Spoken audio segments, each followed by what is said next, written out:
ये उम्मीद की जा रही थी कि नीतीश कुमार की वजह से केंद्र में सरकार चल रही है, नीतीश कुमार बिहार में मजबूती के साथ सत्ता में वापस आए हैं, तो वो विशेष पैकेज के लिए दबाव बनाएंगे, लेकिन ऐसा कोई दबाव नहीं बना पाए और केंद्र सरकार ने कुछ बिहार के लिए खास किया नहीं, जैसे पिछले बजट में किया था। पनोरमा ग्रुप, जो सोचता है वो करता है, आपके अपने सपनों का आशियाना।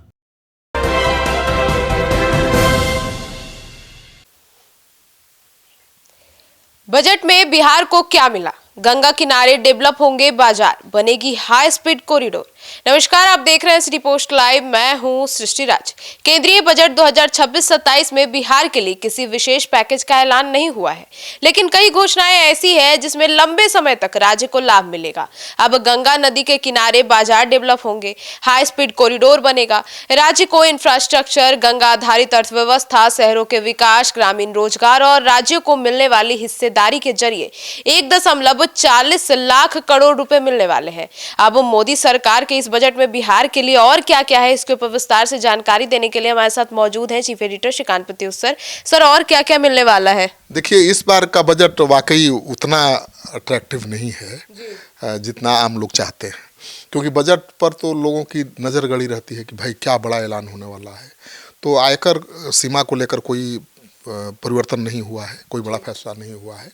हाँ, नया इनकम टैक्स नियम कानून लागू हो रहा है 1 अप्रैल से, उसका ऐलान हुआ है, लेकिन कहीं बजट में किसानों को लेकर कोई विशेष घोषणाएं नहीं दिखी गई है। और रेलवे को लेकर भी पहले तो हर बजट में बिहार को कुछ ट्रेनें मिल जाती थी, इस बार वो भी नहीं है। तो लोग कह रहे हैं कि भाई बजट में बिल्ली और कुत्ते की बात तो की गई है, लेकिन रोजगार की बात नहीं की गई है, किसानों की बात नहीं की गई है। मतलब सरकार मानकर चल रही है कि किसान उनके लिए ज़रूरी नहीं है।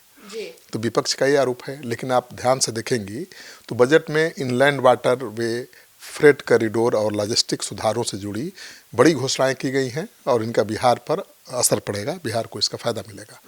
गंगा नदी के जरिए सस्ता परिवहन मिलने की से कृषि उत्पादन बढ़ेगा, सीमेंट, कोयला और निर्माण सामग्री लाने जाने में कम लागत लगेगी। बिहार से सामान गंगा नदी के जरिए कोलकाता बंदरगाह तक पहुंचाए जा सकेंगे, इससे निर्यात करना आसान होगा। बिहार में उद्योग लगाने की संभावनाएं बढ़ेंगी और राज्य का व्यापारिक नेटवर्क मजबूत होगा।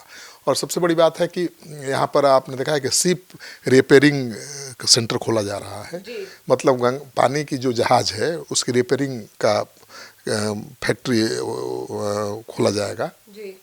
तो इसमें रोजगार भी लोगों को मिलेगा और एक बड़ी घोषणा है बिहार के लिए। लेकिन ट्रेनें नहीं मिली, नई ट्रेनें नहीं मिली और रोजगार और किसानों के लिए कोई बड़ा ऐलान नहीं किया गया है। इसको लेकर विपक्ष सवाल तो उठा ही रहा है। सर, गंगा नदी पे माल ढुलाई की व्यवस्था होने से क्या फर्क पड़ेगा? फर्क पड़ेगा, बिहार के इंडस्ट्रियलाइजेशन में तेजी आएगी, राज्य के उत्पादों का निर्यात बढ़ेगा, आर्थिक समृद्धि उससे आ सकती है। बजट में गंगा जलमार्ग को बढ़ावा देने के तहत पटना में इनलैंड वाटरवे के लिए शिप रिपेयरिंग इकोसिस्टम स्थापित करने का ऐलान किया गया है, जिसके बारे में मैंने बताया आपको। और यह कदम गंगा के जरिए माल ढुलाई, यात्री परिवहन और लॉजिस्टिक को मजबूत करेगा। अभी गंगा मेन ट्रांसपोर्ट का जरिया नहीं है, लेकिन अब जब गंगा के जरिए ही माल ढुलाई होने लगेगी तो फ़ायदा तो होगा।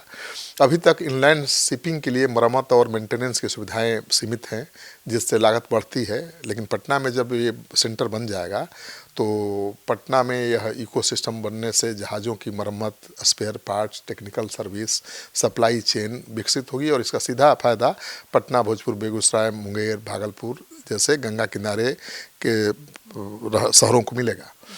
स्थानीय स्तर पर इंडस्ट्रियल गतिविधियां भी बढ़ेंगी, तो फायदे हैं, लेकिन अब सीधे नहीं बिहार को दे करके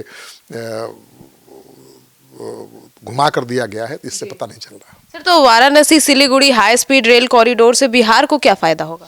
देखिए, ये कॉरिडोर तो हवा में जाएगा नहीं। बजट में 7 हाई स्पीड रेल कॉरिडोर की घोषणा की गई है, जिनमें वाराणसी सिलीगुड़ी रूट शामिल है और यह रूट बिहार से होकर ही गुजरेगा, तो बिहार को फायदा मिलेगा।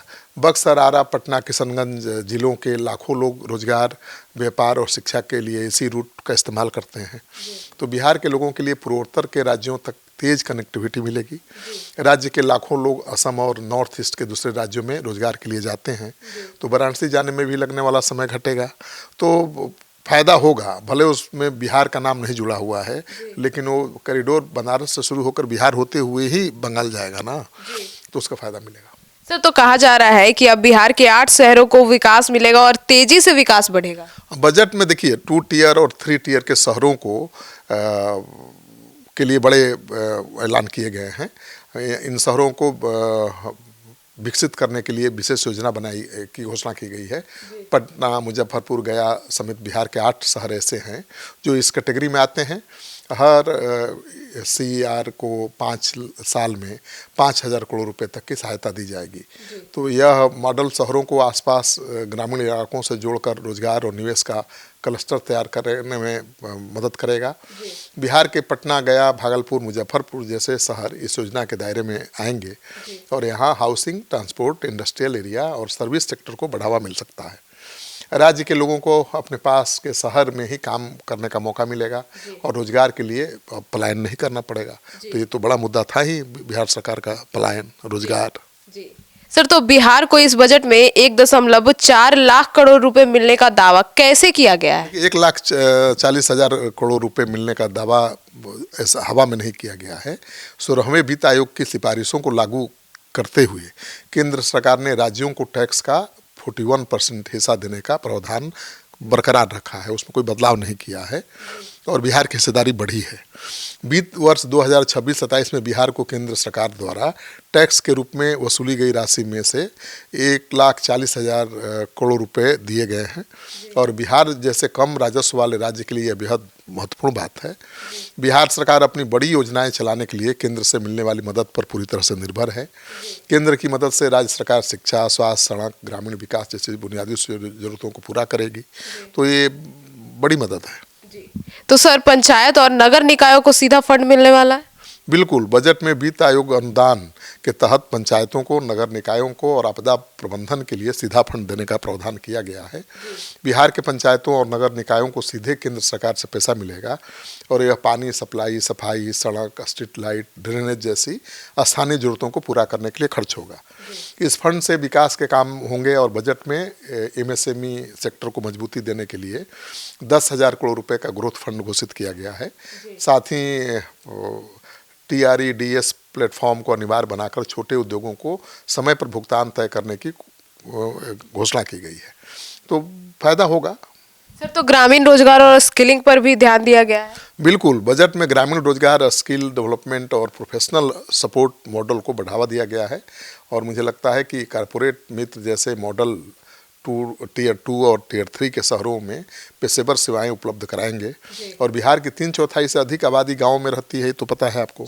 गांव में रोजगार के अवसर बढ़ने से युवाओं को उनके घर के आसपास काम करने का मौका मिलेगा, उन्हें काम की तलाश में बाहर नहीं जाना पड़ेगा, गांव की स्थिति सुधरेगी और स्किल डेवलपमेंट से युवाओं को अच्छी नौकरी मिल सकती है।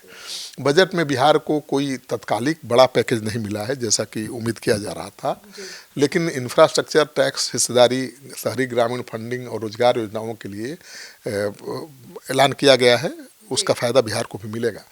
देखिए, है क्या कि ये उम्मीद की जा रही थी कि नीतीश कुमार की वजह से केंद्र में सरकार चल रही है, नीतीश कुमार बिहार में मजबूती के साथ सत्ता में वापस आए हैं, तो वो विशेष पैकेज के लिए दबाव बनाएंगे, लेकिन ऐसा कोई दबाव नहीं बना पाए और केंद्र सरकार ने कुछ बिहार के लिए खास किया नहीं, जैसे पिछले बजट में किया था। तो चुनावी साल था, चुनावी बजट था। इस बार तो चुनाव है नहीं बिहार में, अभी तो चुनाव है बंगाल में, उड़ीसा में, दूसरे राज्यों में ना, तो वहाँ के लिए खजाना खोला है सरकार ने इस बजट में। तो बिहार को बड़े ऐलान के लिए और बड़े पैकेज के लिए 2029-30 तक इंतजार करना पड़ेगा। अब अगला विधानसभा चुनाव होगा ना, उसके पहले वाला बजट में बिहार को खूब मिलेगा। तो सुना आपने हमारे इस डिबेट को, तो अब जो यह बजट पेश किया गया है, इसको लेकर आपकी क्या राय है, कमेंट सेक्शन में जरूर बताइएगा। धन्यवाद।